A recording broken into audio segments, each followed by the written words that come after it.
എല്ലാവർക്കും നമസ്കാരം. Welcome back to നിയാൻസ്. ചോറിൻ്റെ കൂടെ കഴിക്കാൻ നല്ല സൂപ്പർ ടേസ്റ്റിൽ തയ്യാറാക്കിയിട്ടുള്ള 3 തരം കറികളുടെ റെസിപ്പിയാണ് ഇന്നത്തെ വീഡിയോയിലുള്ളത്. ആദ്യം തയ്യാറാക്കുന്നത് ഒരു പുളിയാണ്. അപ്പോൾ ഇതെങ്ങനെയാണ് തയ്യാറാക്കുന്നതെന്ന് നോക്കാം.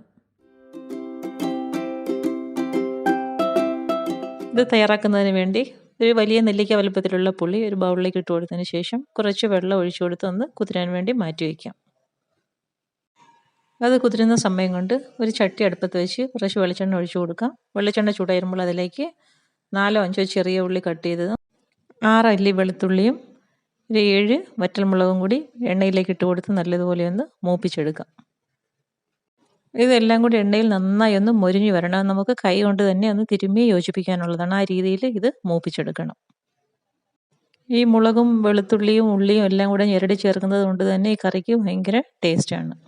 ഇനി ഇതിലേക്ക് കുറച്ച് കറിവേപ്പിലയും കൂടി ഇട്ട് കൊടുത്ത് വീണ്ടും മൂപ്പിച്ചെടുക്കാം.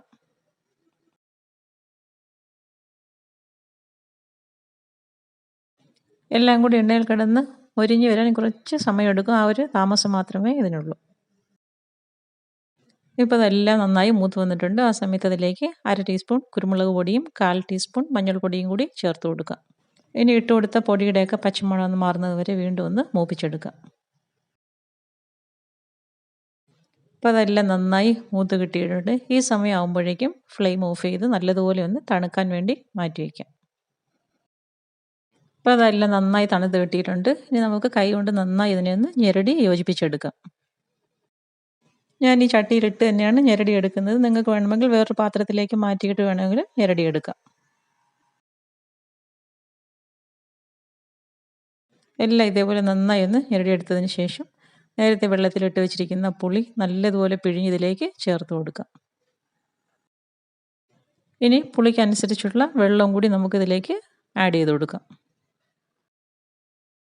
വെള്ളം ചേർത്ത് കൊടുക്കുമ്പോൾ പുളിയുടെ അളവും കൂടി നോക്കിയിട്ട് വേണം വെള്ളം ചേർത്ത് കൊടുക്കാൻ.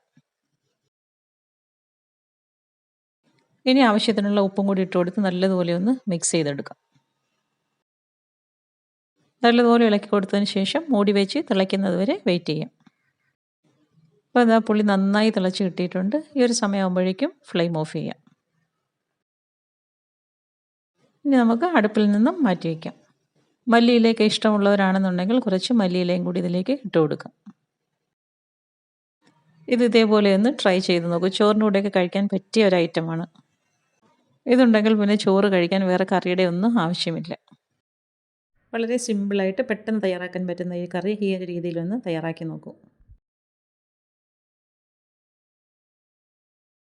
അടുത്തത് മാങ്ങയും ഉണക്കക്കൊഞ്ചും ചേർത്തിട്ടുള്ള ഒഴിച്ചു കറിയാണ്. എങ്ങനെയാണ് തയ്യാറാക്കുന്നത് നോക്കാം. ഇത് തയ്യാറാക്കുന്നതിന് വേണ്ടി 1/4 കപ്പ് ഉണക്കക്കൊഞ്ച് കഴുകി നന്നായിട്ട് വൃത്തിയാക്കിയതിന് ശേഷം ചട്ടിയിലേക്ക് ഇട്ട് കൊടുക്കാം. അതിലേക്ക് ഒരു തക്കാളി ഇതേപോലെ കട്ട് ചെയ്തിട്ട് കൊടുക്കാം. അതിൻ്റെ കൂടെ തന്നെ ഒരു 4 പച്ചമുളകും ഒരു പകുതി മാങ്ങയും അതിൻ്റെ കൂടെ തന്നെ ഒരു 1/4 ടീസ്പൂൺ മഞ്ഞൾപ്പൊടിയും ആവശ്യത്തിനുള്ള ഉപ്പും ചേർത്ത് കൊടുക്കാം.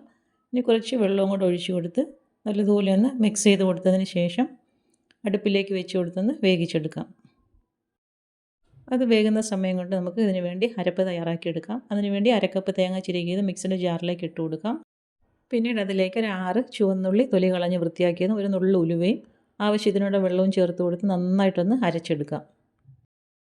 ഇതാ ഈ ഒരു രീതിയിൽ നന്നായിട്ട് അരച്ചെടുത്തിട്ടുണ്ട്. ഇതാ വേകാൻ വെച്ചിരുന്ന കഷ്ണങ്ങളൊക്കെ ഈ സമയമാകുമ്പോഴേക്ക് നന്നായിട്ട് വെന്ത് വന്നിട്ടുണ്ട്.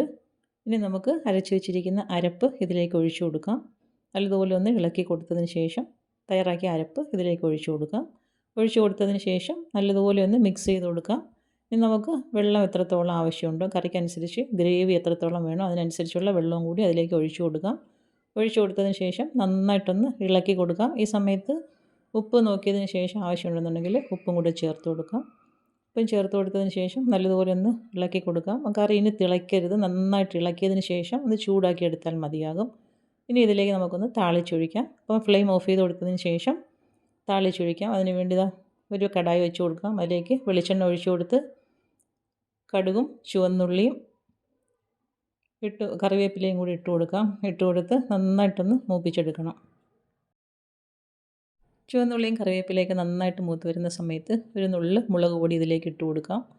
മുളക് പൊടി ഇട്ട് കൊടുത്തതിന് ശേഷം അത് നന്നായിട്ടൊന്ന് മൂപ്പിച്ചെടുക്കണം. ഇനി ഇത് ഫ്ലെയിം ഓഫ് ചെയ്ത് കൊടുത്തതിന് ശേഷം തയ്യാറാക്കി വെച്ചിരിക്കുന്ന കറിയിലേക്ക് ഒഴിച്ചു കൊടുക്കാം. അപ്പോൾ ഈ മുളക് പൊടി ഇങ്ങനെ മൂപ്പിച്ചൊഴിക്കുന്നത് കൊണ്ട് തന്നെ കറിക്ക് നല്ലൊരു ടേസ്റ്റാണ്. അതേപോലെ കറിക്കൊരു കളറും കിട്ടും. അപ്പോൾ ഇങ്ങനെ താളിച്ചൊഴിച്ചതിന് ശേഷം നന്നായിട്ടൊന്ന് മിക്സ് ചെയ്ത് കൊടുക്കാം. വളരെ സിമ്പിളായിട്ട് തയ്യാറാക്കാൻ പറ്റിയൊരു ഒഴിച്ച് കറിയാണ്. അപ്പോൾ ഈ ഒരു രീതിയിൽ കറിയൊന്നും വെക്കാനൊന്നും ഇല്ലാതിരിക്കുന്ന സമയത്ത് ഈ ഒരു രീതിയിൽ ഇങ്ങനെ കറി വെച്ച് നോക്കും.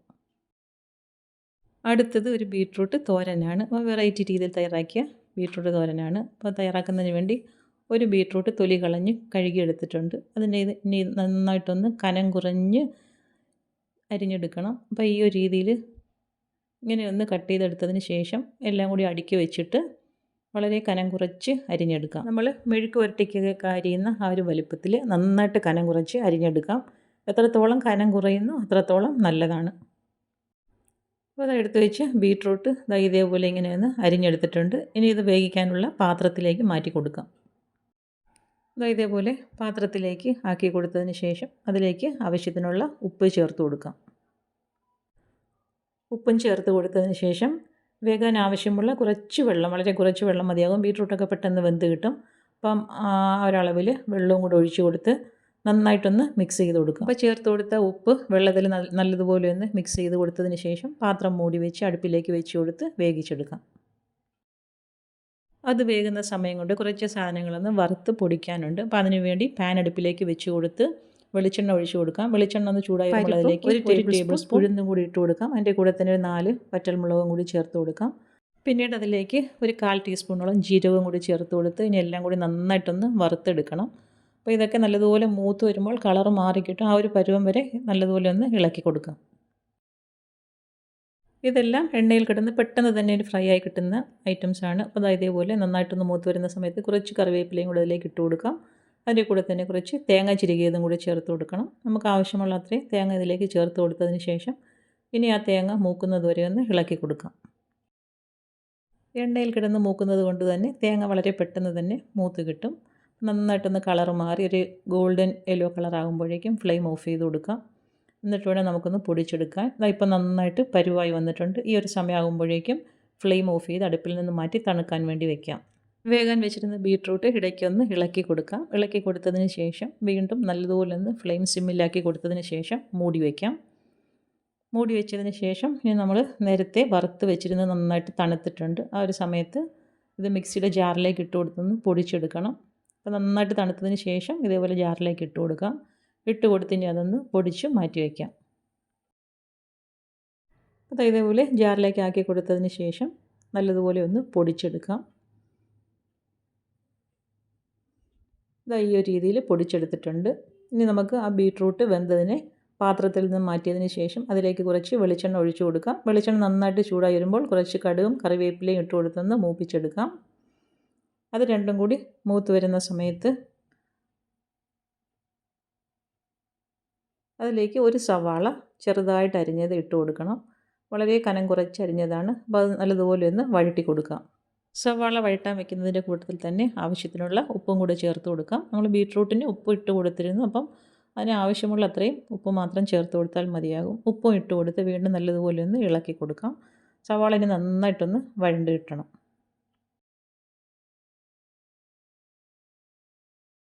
സവാള നന്നായിട്ട് ഇതേപോലെ വഴണ്ട് വരുന്ന സമയത്ത് അതിലേക്ക് ഒരു 1/2 ടീസ്പൂൺ മുളക് പൊടി ചേർത്ത് കൊടുക്കാം. മുളക് പൊടിയും ചേർത്ത് കൊടുത്തതിന് ശേഷം ഒരു നുള്ളു മഞ്ഞൾപ്പൊടിയും കൂടി ചേർത്ത് കൊടുക്കാം. ഇനി ഞാൻ ചേർത്ത് കൊടുത്ത പൊടികളുടെയൊക്കെ പച്ചമണം മാറുന്നതുവരെ നന്നായിട്ടൊന്ന് വഴറ്റി കൊടുക്കാം. മസാലയുടെയൊക്കെ പച്ചമണം മാറി വരുന്ന സമയത്ത് വേവിച്ച് മാറ്റി വെച്ചിരിക്കുന്ന ബീട്രൂട്ട് ഇതിലേക്ക് ചേർത്ത് കൊടുക്കാം. ബീട്രൂട്ട് ചേർത്ത് കൊടുത്തതിന് ശേഷം എല്ലാം കൂടി നല്ലതുപോലെ ഒന്ന് മിക്സ് ചെയ്ത് കൊടുക്കണം. അപ്പോൾ ചേർത്ത് കൊടുത്ത മസാലയും ബീട്രൂട്ടെല്ലാം നന്നായിട്ടൊന്ന് ഇളക്കി കൊടുത്ത് അതെല്ലാം കൂടി നല്ലതുപോലെ ഒന്ന് യോജിപ്പിച്ചെടുക്കാം. ഈ ഒരു രീതിയിൽ 1 മിനിറ്റോളം നന്നായിട്ടൊന്ന് ഇളക്കി കൊടുക്കാം. ഇളക്കി കൊടുത്തതിന് ശേഷം നമ്മൾ പൊടിച്ച് വെച്ചിരിക്കുന്നത് ഇതിലേക്ക് ചേർത്ത് കൊടുക്കാം. അപ്പോൾ അത് പൊടിച്ച് വെച്ചിരിക്കുന്നതും കൂടി ഇതിലേക്ക് ഇട്ട് കൊടുത്തതിന് ശേഷം വീണ്ടും നന്നായിട്ടൊന്ന് മിക്സ് ചെയ്ത് കൊടുക്കണം. ആ പൊടിയെല്ലാം ബീട്രൂട്ടിലേക്ക് പിടിക്കത്തക്ക രീതിയിൽ നല്ലതുപോലെ ഒന്ന് ഇളക്കി കൊടുക്കാം. ഇനി മൂടി വെച്ച് വേവിക്കേണ്ടതൊന്നും ആവശ്യമില്ല. ഈ ഒരു രീതിയിൽ പൊടികളും ചേർത്ത് കൊടുത്തതിന് ശേഷം നന്നായിട്ട് മിക്സ് ചെയ്ത് കൊടുത്താൽ മതിയാകും. ഈ സമയത്തൊക്കെ ഫ്ലെയിം മീഡിയത്തിലായിരുന്നാൽ മതി. അപ്പോൾ ഈ ഒരു രീതിയിൽ നന്നായിട്ട് ഇളക്കി കൊടുത്തതിന് ശേഷം അടുപ്പിൽ നിന്ന് മാറ്റാം. എപ്പോഴും ഒരേ രീതിയിലുള്ള തോരൻ വയ്ക്കാതെ ഈ ഒരു രീതിയിലൊക്കെ വെറൈറ്റി ആയിട്ട് മാറ്റി ട്രൈ ചെയ്ത് നോക്കും. നല്ല സൂപ്പർ ടേസ്റ്റാണ്. അപ്പോൾ ഈ ഒരു രീതിയിൽ ട്രൈ ചെയ്ത് നോക്കിക്കോളൂ. അപ്പോൾ ഇന്നത്തെ റെസിപ്പികളെല്ലാം ഇഷ്ടമായെന്ന് വിചാരിക്കുന്നു. ഇഷ്ടമായി ലൈക്ക് ചെയ്ത് സബ്സ്ക്രൈബ് ചെയ്ത് സപ്പോർട്ട് ചെയ്തേക്കൂ. എന്തെങ്കിലുമൊക്കെ അഭിപ്രായങ്ങളുണ്ടെങ്കിൽ കമൻറ്റ് ചെയ്യൂ. വീണ്ടും അടുത്ത വീഡിയോയിൽ കാണുന്നത് വരെ ബൈ ഫ്രം നിയാൻസ്. Thanks for watching.